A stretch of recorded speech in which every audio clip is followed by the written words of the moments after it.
At live pa rin tayo dito sa Ciudad de Victoria sa Bocaue, Bulacan para sa pagtatapos ng selebrasyon ng sentenaryo ng Iglesia ni Cristo. Nawala na po ang kapal ng mga tao dito at nagsimula na po silang magsiuwian. 1.5 milyong kaanib ng Iglesia ni Cristo ang dumalo sa kanilang sentenaryo dito nga sa Ciudad de Victoria sa Bocaue, Bulacan. 2 bagong world record din ang nasungkit ng Iglesia. At live mula dito sa Ciudad de Victoria, nagpapatrol si Pia Gutierrez. Pia, ano na ang latest sa makasaysayang araw na ito ng mga kapatid natin sa Iglesia? Yes, Pinky, ngayon natapos na nga yung mga aktibidad para sa araw na ito. Para sa pagdiriwang ng sentenaryo ng Iglesia ni Cristo ay abala na ang lahat ng mga delegado na nanggaling pa sa iba't ibang bahagi ng Pilipinas at sa mundo sa kanilang pag-uwi sa kanilang mga probinsya. Sa ngayon, ang sinasabi ngayon ng ating mga kapatid na Iglesia ni Cristo na anumang hirap, anumang sakripisyo na kanilang dinana sa pagpunta dito ay sulit naman daw dahil nakasama sila sa napakamasaysayang araw na ito.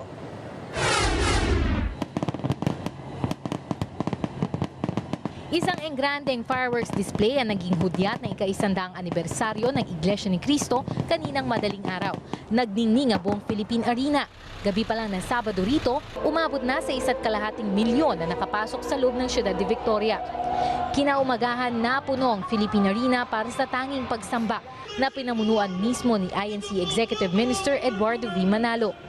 Kulang ang pangungusap para sabihin namin kung gaano ang nadarama namin na pagmamahal mula sa Panginoong Diyos. Sa labas, marami rin na nag-abang. Ang mag-asawang Reynaldo at Marife mula Davao City dumating 1 linggo bago ang sentenaryo. Naramdaman po namin ang pagmamahal ng Ama at nasaksiyan po namin ang larawan ng Iglesia ni Cristo kahit naulanan po kami, nagutuman po. Isang oratorio o musical concert din ang isinagawa sa arena. Sinundan nito ng pag-anunsyo ng pagkakasungkit ng Iglesia ni Cristo ng 2 bagong Guinness World Records. Una ay para sa pinakamalaking gospel choir na may halos 5,000 miyembro at pangalawa para sa Philippine Arena.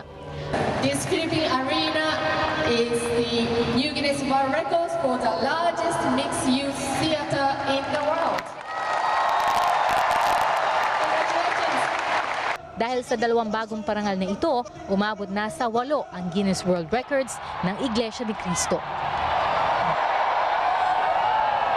Hindi lang nagtatapos sa araw na ito mga aktibidad kaugnay sa selebrasyon ng sentenaryo ng Iglesia ni Cristo dahil marami pang aktibidad na nakalinya sa mga susunod na araw. Merong musical play, merong stage play at meron ding isang malakihang evangelical mission na nakaschedule naman sa August 2. Pinky?